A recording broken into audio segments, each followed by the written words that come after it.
Right, here we go. Main event time. This is the one that everybody wants us to be talking about. The main reason that people are going to be tuning in for this pay per view. We are going back to the UFC lightweight division. Dustin Poirier, the number one seed, will be taking on the number five seed, Conor McGregor. A little bit of trivia for you. This is Conor's lowest ranking in the UFC since January of 2015. That was before he fought Dennis Seaver. Once he won that fight, he got bumped up to number three. So this is Conor's lowest ranking since then. So I'm going to ask you a bit of a question, John, to start off this thing. So picture the scenario: UFC 257. We're in Abu Dhabi. Dustin Poirier versus Conor McGregor 2. We've seen the first two rounds play out. Conor arguably winning the first round, but Dustin hammering those leg kicks over and over and over. Halfway through the second round, Dustin lands that big left hand, and you see Conor stagger up against the fence. What are you thinking at that moment? So I had two of my friends over watching the fight at the time, and sometimes when I'm watching fights, I check Discord servers and I get like some spoilers, like if the knockdown happens. I had no spoilers for this one, so seeing Conor get rocked there, seeing him get knocked out, it was one of the most shocking moments I've ever seen watching MMA. I was celebrating, going crazy afterwards. Some of my friends had bets on Conor, so they were kind of dead silent sitting there watching, but I was over the moon happy for Dustin Poirier there. It was, truly one of the best moments I've ever seen watching MMA. And, seeing him do it again won't have that same feeling, but it will, give me some more satisfaction. It was definitely shocking. You were staying up for this one to watch it live, right, Carl? Back I in obviously it's a BT Sport box office, so obviously I had to pay the 20 quid, and it took a lot out of me on the Sunday, I have to be honest, because I was just staying up all night to watch that one, but it was worth it because it was one of those sort of big where were you moments. The fallout from that I found very interesting, for two reasons. Number one was that when you see the big high profile fighter lose, they obviously get the focus of the attention. But I found it quite 50-50 from people questioning what went wrong with Conor and people praising Dustin. And that doesn't normally happen when these sort of fights take place. But also as well, I felt this was the first time that Conor's stock, I should say, took a massive hit. Because like, yes, Conor has had losses before, but there's always been some sort of justification around it. So obviously he had the two losses when he was in Cage Warriors and on the regional scene. With Nate Diaz, he was jumping up two weight classes. And with Khabib, it's Khabib. It's understandable. This was the first time I really felt that Conor's persona, Conor's presence in the UFC was really called into question. And I think regardless of what happens in this fight, I don't see him ever really getting that mystique back. Yeah, I agree with that. And you said 50-50, and I think it might have been more. I mean, the aura of Conor McGregor is wearing off. And we saw it after that fight. Not all of the attention was on him. It was much more celebration around Dustin Poirier, and that's because Dustin Poirier has been putting in the work. He paid the cost to be the boss. He's been around for years, beating elite level lightweights, and he finally, all that work finally paid off, beating the best or the biggest fighter in the sport. But I actually disagree with what you said about his stock not taking a hit. I think every loss in the UFC it has taken a hit. The two weight classes one. I mean, he was the champion, the featherweight champion. He fought Nate Diaz, who didn't have a training camp, and he was a minus 400 favorite there. I mean, he definitely made a lot of mistakes in the fight that led to the loss as well. And I think that loss took a hit for his stock. And then Khabib, he was obviously so confident, so much trash talking. He didn't handle the loss well. He never really gave Khabib his full credit and he's kind of in denial, in my opinion. And the biggest question in this fight, I think, is do you trust Conor McGregor to make the correct adaptations to overcome the loss from the last time? And personally, I don't. I mean, I think the guy well, I know the guy is 12 or 13 years into his pro MMA career. It is hard to make those drastic changes when you're at this stage of your career. He's also been training in Dubai a lot, not really training in Dublin. And even if he was training in Dublin, I don't really trust the SBG gym that much. I don't trust his coaches. They're kind of yes men who kind of tell Conor what he wants to hear.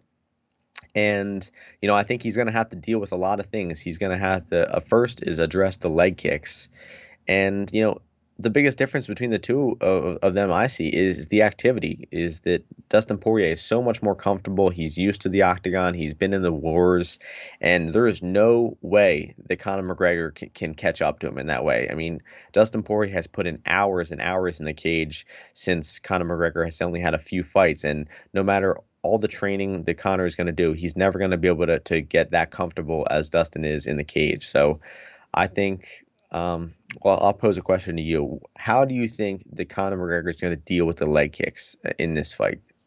I think he's capable of doing it. I think if there is one thing I have to praise Conor for was something that we saw in the second Nate fight, which is that Conor, for all of his faults, maybe from a personal perspective, he does take on board some of the flaws in his game. So we saw with the Nate fight, he tried to go for the finish a bit too quickly when he fought Nate the first time. He was throwing a bit too much flashy stuff, a bit of the capoeira. And when we saw him second time around, it was primarily boxing based. He wasn't charging in. It was a very intelligent performance in the way that he fought Nate Diaz second time around. So I think Conor is capable of making the adjustments. And I think we will see him be a lot more wary of the leg kicks than he was first time around. But I think if he does that, he also sets up Dustin Poirier, who I think the strides that Dustin has made in his striking, especially when you compare it to the first fight the two had, have been substantial. I was actually watching the two fights to try and sort of remind myself, obviously hype myself up, because a lot of people forget this. This is what, 8-9 minutes of action between two fights, so we don't really have too much details in regards to these two. But from the first fight, what I found interesting, Dustin tried utilizing that leg kicking game against Conor first time round. But Conor was able to land the big shots. Dustin's defense wasn't that great. And Dustin didn't have the durability to take the big shots and he did second time around. And second fight, a lot of people forget how well Conor did in that first round. He staggered Dustin. I think there was 2 big shots that Conor landed, which did have Dustin backing up a bit. So I think first round Conor is always going to be dangerous. And a lot of people can't forget that. Even though I favour Dustin to win this one, round 1 Conor is still going to be a very tough prospect to break. Yeah, and I'll try to counter some of those points if I can remember them all. The first one is the Conor Nate Diaz one, and I think I got to bring up that is 5 years ago. That was when he was so much more active, I and agree. that was versus Nate Diaz, who is just a much more flawed fighter in nature than Dustin Poirier is. And he went into the first fight without the game plan. I mean, if you watch Rafael dos Anjos versus Nate Diaz, you realize that if you're a southpaw, you can absolutely butcher his legs with outside leg kicks. And Conor didn't do that the first fight. He didn't really think of doing that. He didn't game plan for that fight at all. And then obviously when he went in with an actual game plan, he did win, but by a 48-47 decision as well, still struggling a lot throughout the fight. And let's see what the next point we can go with it was. So Conor in round 1, I thought he did land a few hard punches on Dustin, but I was shocked at how comfortable Dustin seemed eating those punches. And I Yes. remember going into the first fight, or the second fight, I was still picking Conor, but I said that I was pretty confident that he wasn't going to knock him out in round 1 because we've seen Poirier eat punches from Eddie Alvarez and Justin Gaethje and Dan Hooker and so many great elite level lightweights, Max Holloway, and he never really had gotten rocked or hurt by those guys very badly. So I didn't think Conor was going to come in off the long layoff and just come out and knock him out in round 1. I picked I think Conor round 2 knockout as the official pick, so I got the outcome right, but just the wrong fighter. So in this fight with the leg kicks, I think he either has to do 2 things. He either has to stay defensive with the leg kicks and try to check all the leg kicks and calf kicks that are coming at him, or go on the offensive, throwing his own calf kicks and his own outside leg kicks on Poirier. I think he would be better suited if he went defensive and focused on checking them. But I'm not exactly confident he's going to be doing that. I'm not really sure. So if you had to lean one way with that, Karl, would you say he's going to be defensive with leg kicks or try to be offensive? I can actually see a bit of both. I could see him maybe trying to be a lot more aggressive early on to try and negate that. But if he starts feeling the kicks. If Dustin lands 1 or 2 kicks, Conor's going to go very defensive. And if he goes defensive, then I think that's a bad omen for him, because I don't think that Conor does very well when he's up against the fence. Conor's movement has always been one of his strongest fortes, but if he does get backed up against the fence, it's just basic sort of like side shuffle, moving your head sort of stuff. I don't think he's very good at dealing with that side of the game. One of the things which I have noticed, which is different this time around, Conor was very jovial in the build-up to the second fight. Now, whether that was overconfidence, your mileage varies. But there was a lot of sort of very chumminess with Dustin. He was like, we were going to donate to each other's charities, all that sort of stuff. This time around, he's being a lot more like the old Conor. He's trying to get in Dustin's head a little bit more. Would you say that's fair?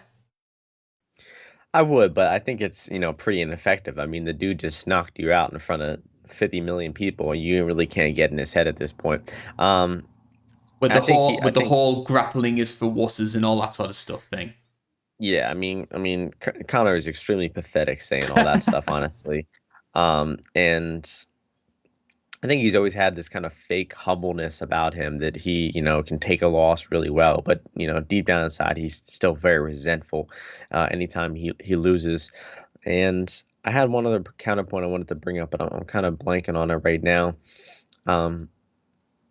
So yeah, the odds in this one, we have Poirier slight favorite. It is pretty crazy. The first fight around, McGregor was around minus 300, which is 75%. Now he's the slight underdog at 48, 47%. So we're seeing an almost 25% shift in the odds here. It is interesting how severe of a shift there was in the odds. So you said you slightly favor Dustin Poirier here. So you agree with him being the favorite here, Karl? I do agree with Dustin Poirier being the favorite. Now I actually picked Conor to win at UFC 257, but I just don't think that Conor can make the required adjustments needed to get the better of Dustin Poirier.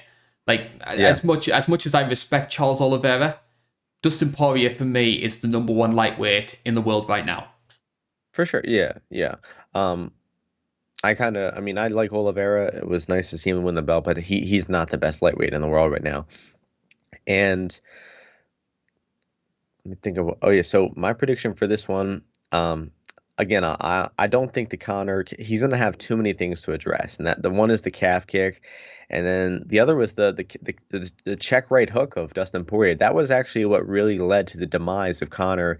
He threw an uppercut, got off balance, and Poirier hit him with a counter right hook. He circled around the cage a little bit, and then he unleashed the left hands that really started hurting Conor. But the leg kicks were giving him problems. The check left hook, Conor McGregor didn't have his typical movement. He was typically a lot lighter on his feet, moving in and out a lot more. He was much more stationary, not as bladed. He had more of a karate stance in the past, where he was kind of more diagonal, like you would see Wonder Boy Thompson. He went a lot more, centered and straightforward in this fight, a lot heavier on his legs, and that really was a huge detriment to him with those leg kicks, because they hit him hard. So it's going to be interesting to see whether Conor has more of that in and out movement, light on his feet like he did early in his career, or is he going to stay with the heavy on his legs, the more boxing stance. And he really needs to go defensive with those leg kicks, because as you mentioned, if he gets a few of those leg kicks again, I think it can go really badly for Conor again in this fight. So I'm kind of struggling on what the official outcome is going to be. I'll let you go first on how you think Poirier wins this fight. I am picking Dustin Poirier to win this one. I think it's going to be a third round finish. I don't think he's going to knock out Conor, but I can see a situation where Dustin lands a couple of big shots, Conor's up against the fence, and then you get Herb Dean or whoever's refereeing stepping in and saying that's it. It has been interesting to see the marketing of this fight, which I have been very fascinated by. The way it's almost been framed is this is Conor's last stand. It's almost as if the UFC are sort of preparing themselves for the realistic possibility of Conor losing. If Conor was to lose, what happens next? Does he go back to Hollywood with all of these bottles of whiskey and just ease off into retirement? Does he do the celebrity fighter route, Masvidal, a Nate Trilogy? What happens to Conor if it goes the way that people believe it will and Dustin gets a win? I think he still has a lot of options, honestly, because he is fighting the best lightweight in the world. He only has two fights in 3 years, essentially. One of those was with Cowboy Cerrone. They lasted 45 seconds. So the guy still does have a lot of options. The Nate Diaz fight comes to mind, or just giving him a lower level lightweight. Giving him Ally Quinta, giving him somebody that he can beat sort of easily. Here's one Um, for you: Conor McGregor versus Tony Ferguson. Yeah, I was kind of had that in the back of my mind as well.